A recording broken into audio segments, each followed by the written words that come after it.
हिमालय की ऊंचाइयों पर कैलाश में भगवान शिव समाधिस्थ हैं। माता पार्वती उनके संग विराजमान। तभी देव ऋषि नारद मुनि अपने वीणा के साथ पहुंचे। एक नई लीला आरंभ होने वाली थी। नारद ने कहा, देवाधिदेव, समय आ गया है कि आपके दोनों पुत्रों का विवाह हो, परंतु पहले तय होना चाहिए कि किसका विवाह पहले होगा। प्रतियोगिता यही है, जो संपूर्ण सृष्टि की परिक्रमा कर सबसे पहले लौट आएगा वही विजेता होगा। गणेश और कार्तिकेय ध्यान से सुनने लगे। यौवन और पराक्रम से भरपूर कार्तिकेय ने कहा, मैं अवश्य विजयी होऊंगा। उनके तेज से पूरा कैलाश अलौकित हो उठा। क्या बल और वेग ही हमेशा विजय दिलाते हैं? कार्तिकेय अपने मोर पर विराजमान हुए और आकाश मार्ग से समस्त लोकों की परिक्रमा हेतु निकल पड़े। उनका संकल्प अटल था।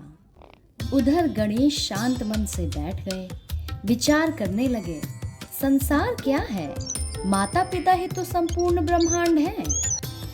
उन्होंने निर्णय लिया। वे उठे, हाथ जोड़कर माता पिता की ओर बढ़े। उनके मुख पर दिव्य मुस्कान थी।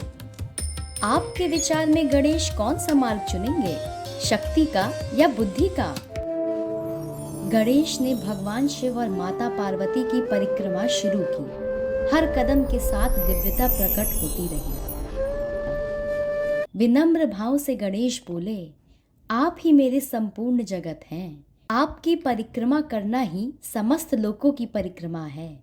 माता पिता की आंखें स्नेह से भर उठी। तभी से गणेश को हर कार्य से पहले पूजा जाता है। वे विघ्नहर्ता कहलाए। कुछ समय बाद कार्तिकेय थके हारे लौटे, परंतु उन्होंने देखा कि गणेश पहले ही विजयश्री प्राप्त कर चुके हैं। नारद ने समझाया, जिसने माता पिता में ब्रह्मांड देखा वही सच्चा विजेता है। कार्तिकेय को यह बात गहरी लगी, पर हृदय में कसक भी रह गई। माता पार्वती ने भाव विभोर होकर गणेश के सिर पर हाथ रखा। उनकी आंखों में गर्व और प्रेम झलक रहा था। भगवान शिव भी मुस्कुराए। गणेश को देखकर उन्होंने कहा, सचमुच बुद्धि और शक्ति का संगम हो तुम। यही कारण है कि शिव परिवार में गणेश को आदि पूज्य स्थान प्राप्त है। नारद ने घोषित किया, गणेश ही इस प्रतियोगिता के विजेता हैं। कैलाश पर विजय की घंटियां बज उठी, परंतु कार्तिकेय मौन खड़े रहे। उनके चेहरे पर उदासी थी और उनके मोर ने भी सिर झुका दिया। शिव और पार्वती ने पुत्र की पीड़ा समझी। क्रोधित और दुखी कार्तिकेय कैलाश छोड़कर दक्षिण दिशा की ओर निकल पड़े। क्रौंच पर्वत की गुफाओं में पहुंचकर वे साधना में लीन हो गए। क्या आप जानते हैं, दक्षिण भारत में कार्तिकेय को मुरुगन कहा जाता है और उनकी विशेष पूजा होती है। कैलाश पर दिव्य उत्सव प्रारंभ हुआ। देव दुदुम्बियां गूंज उठी। आकाश से पुष्प वृष्टि होने लगी।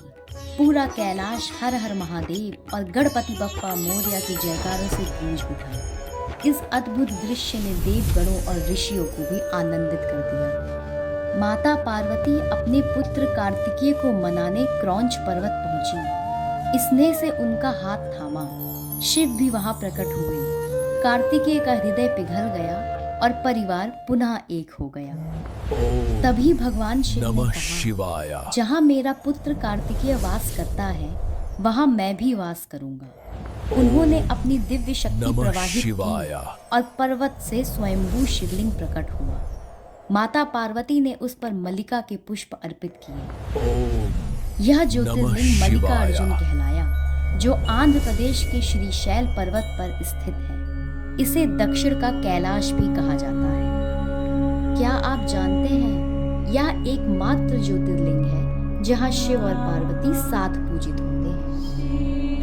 वीडियो पसंद आई तो लाइक, शेयर, सब्सक्राइब जरूर कीजिए और कमेंट में लिखें हर हर महादेव।